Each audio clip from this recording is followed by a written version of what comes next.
اللہ تعالیٰ عنہ سے مروی ہے، رسول اللہ صلی اللہ علیہ وسلم نے فرمایا کہ تم میں سے کوئی شخص کسی اجنبی عورت کے ساتھ تنہائی اختیار نہ کرے الا مع ذی محرم، مگر جبکہ ذی محرم ساتھ ہو.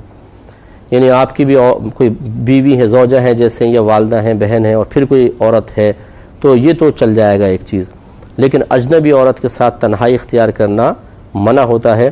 نبی کریم صلی اللہ علیہ وسلم کی ایک اور روایت میں ہے کہ جہاں مرد اور عورت تنہا ہو وہاں تیسرا شیطان ہوتا ہے. یعنی ضرور کوئی نہ کوئی خراب خیال شیطان ڈالتا ہے. ہمیں کسی پہ بدگمانی بھی نہیں کرنی چاہیے، لیکن بہرحال یہ ہوتا ہے.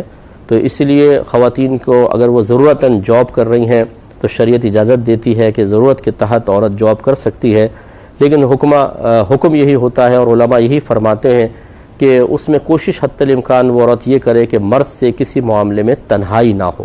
حتی الامکان بھرپور کوشش یہی جاری رکھے، ورنہ پھر گناہ کے امکانات بڑھ جاتے ہیں.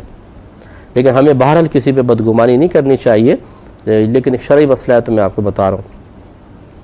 حضرت برائدہ رضی اللہ تعالیٰ عنہ سے روایت ہے کہ نبی کریم صلی اللہ علیہ وسلم نے ارشاد فرمایا کہ مجاہدین کی عورتوں کی عزت پیچھے رہ جانے والوں پر ایسے ہی حرام ہے جیسے ان کی اپنی ماؤں کی عزت. یہ نبی حدیث چل رہی ہے، لیکن میں پس منظر عرض کر دیتا ہوں کہ جو بعض اوقات ایسا ہوتا تھا کہ مجاہدین کا ایک گروہ جنگ پر گیا ہے، سرکار نے جہاد پر بھیج دیا، تو ان کے گھر والے، یقینی سی بات ہے بیوی بچے پیچھے رہ گئے، اور کچھ اصحاب تھے وہ بھی پیچھے ہوتے تھے، تو سرکار پھر ان کو فرماتے تھے کہ ان کی دیکھ بھال کریں، حفاظت کریں. کوئی چیز لانی ہے، کوئی بیماری وغیرہ ہو جاتی ہے تو وہ دیکھ بھال کرتے تھے. پھر جب یہ آ جاتے تھے، دوسرے جاتے تو یہ واپس آنے والے ان کے اہل و عیال کا خیال کرتے تھے. تو یہ سرکار سمجھا رہے ہیں کہ اگر کسی نے اپنے کسی مسلمان بھائی سے کہا یار میرے گھر کا خیال کرنا، اور وہ باہر چلا گیا ہے، تو اب پیچھے جو گھر والے ہیں ان کی اس شخص کے لیے عزت ویسی ہے جیسے اپنے ماؤں کی عزت. تو سرکار نے فرمایا کہ مجاہدین کی عورتوں کی عزت پیچھے رہ جانے والوں پر ایسے ہی حرام ہے جیسے ان کی اپنی ماؤں کی عزت.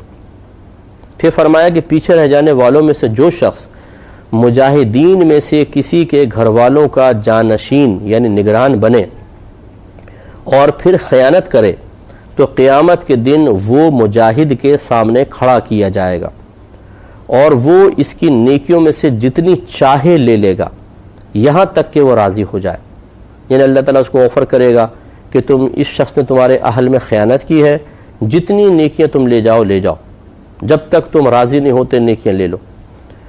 اور سرکار نے ارشاد فرمایا کہ وہ یہاں تک کہ وہ راضی ہو. سرکار نے فرمایا کہ ہماری طرف سرکار متوجہ ہوئے اور ارشاد فرمایا کہ تمہارا کیا خیال ہے.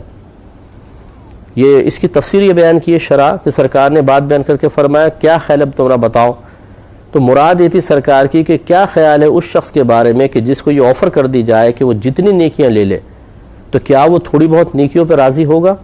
یقینی سی بات ہے کہ وہ چاہے گا کہ اس کی ساری نیکیاں میں لے لوں. ایک تو خیانت کا غصہ، اور دوسرا پھر میدان محشر میں جب نیکیوں کی اہمیت سب کے سامنے ظاہر ہوگی تو انسان چاہے گا کہ دوسرے کی نیکیاں بھی مجھے مل جائیں، تو وہ ساری نیکیاں لے لے گا. تو یہ سرکار کے سمجھانے کا مقصود ہے. اس میں اشارہ ہے اس طرف کہ اگر کوئی شخص ملک سے باہر چلا جاتا ہے، اب یہ تو مجاہدین کا تھا، ہم عام مثالیں لے لیتے ہیں. بعض اوقات قریب رشتہ دار ہوتا ہے، وہ باہر کمانے کے لیے چلا جاتا ہے، 3 سال کا ایگریمنٹ ہے، 5 سال کا ہے، مجبوری ہوتی ہے. اور بعض اوقات ایسی جگہ چلے جاتے ہیں کہ بیچ میں چھٹی بھی نہیں ملتی ہیں، 2 سال میں ایک دفعہ آتے ہیں، 3 سال میں آتے ہیں. اس میں یقیناً وہ اپنے پیچھے رہ جانے والے رشتہ داروں میں سے کسی کو کہہ جاتے ہیں کہ یار تھوڑا گھر کا خیال کر لینا، اور پھر وہ دوسرے لوگوں کا آنا جانا گھر پہ شروع ہو جاتا ہے. تو اب یہ نہیں ہے کہ انسان موقع کی طاق میں رہے کہ چلیں جی اب تو وہ فلاں چلا گیا ہے، اب کوئی مجھے موقع ملے تو ایسا ہو جائے.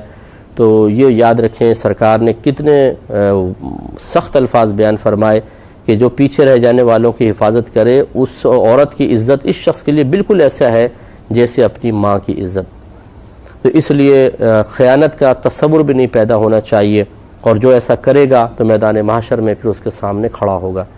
اگر کوئی سوچے کہ یار وہ تو باہر گیا ہوا، چلو میں امانت میں خیانت کر لیتا ہوں، کون سا اس کو پتہ چلے گا؟ تو یہاں تو پتہ شاید نہ چلے، پردہ رہ جائے، لیکن میدان محشر میں اللہ تبارک و تعالیٰ آمنے سامنے کھڑا کر دے گا اور پھر حساب کتاب دینا پڑے گا. اور پھر وہاں شرمندگی ہوگی۔ اگر ایک دوست نے آپ پر اعتماد کیا، سگا بھائی اعتماد کر کے چلا گیا، بڑے بھائی جسے چلے گا چھوٹے بھائی کو کہہ گیا، تو اب یہ دیور بھابھی گھر میں ہیں تو اس میں گناہ کے امکانات ہو سکتے ہیں، تو پھر میدان محشر میں کس قدر شرمندگی ہوگی جب وہ شخص کے سامنے ظاہر ہوگا کہ جس کو تم نگہبان بنا کر گئے تھے اس نے تمہارے اہل میں خیانت کی ہے۔ تو شرمندگی، رسوائی، اور پھر نیکیاں۔ اچھا، نیکیاں کسی کی مقبول ہوں گی تو وہ لے سکتا ہے، جو ضائع ہو گئی نیکیاں یا کی نہیں ہیں تو پھر کیا؟ اس کا مطلب ہے کہ وہاں جو نیکیاں دی جائیں گی وہ ہوں گی جو نام اعمال میں موجود ہوں اور مقبول ہوں، اللہ کی بارگاہ میں قبول کر لی گئی ہوں، ایسی قیمتی چیز دینی پڑے گی۔ اس میں ضمناً میں یہ بھی عرض کر دیتا ہوں کہ یہ تو مردوں کو مخاطب سرکار نے کیا کہ بھئی تم ایسا نہ کرنا ورنہ کھڑا کیا جائے گا، اس میں عورتوں کی طرف بھی اشارہ ہوگا کہ بعض خواتین ایسی ہوتی ہیں کہ جو نامحرموں سے روابط رکھ کر اور وہ امانت میں خیانت کی مرتکبہ ہوتی ہیں، یعنی شوہر سے باہر چلا گیا تو وہ کسی کے ساتھ اگر مراسم بڑھا لیں تو یقینی سی بات ہے کہ مرد کا بھی قصور ہے، لیکن سے بڑا قصور تو عورت کا ہے۔ عورت اگر کسی کے ساتھ نرم نہ ہو، عورت کسی کو راستہ نہ بتائے تو کوئی اس کے ساتھ زبردستی تو نہیں کر سکتا۔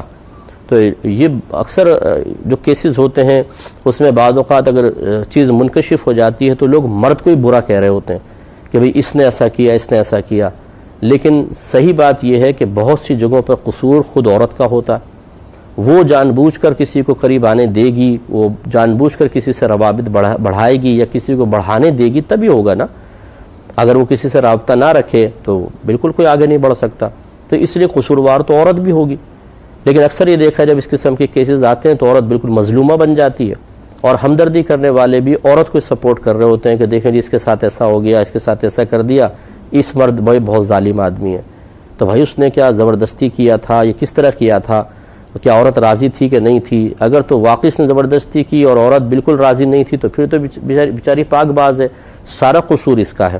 لیکن اگر یہ بھی راضی تھی تو پھر اسی کو بلیم دینے کی کیا ضرورت ہے؟ پھر اس کے اوپر بھی الزام لگنا چاہیے اور سزا عورت کو بھی ملنی چاہیے۔ اس لیے بہت سی خواتین جن کے شوہر باہر کے ملکوں میں ہوتے ہیں یا ملک پاکستان میں ہی ہے لیکن دوسرے شہروں میں ڈیوٹی ہے، ہفتے میں ایک بار یا 15 دن میں ایک بار آتے ہیں، انہیں بھی اپنی عزت کی حفاظت کی بالکل کوشش کرنی چاہیے، اس کا خیال رکھنا چاہیے، ورنہ یہ ہو سکتا ہے کہ اللہ تعالیٰ میدان محشر میں ان میاں بیوی کو بھی آمنے سامنے کھڑا کر دے اور پھر پتہ چلے کہ بیوی نے چونکہ شوہر کی امانت میں خیانت کی تھی لہذا شوہر کو اختیار دے دیا جائے کہ اب بیوی کے نام اعمال سے نیکیاں نکال لو، پھر وہاں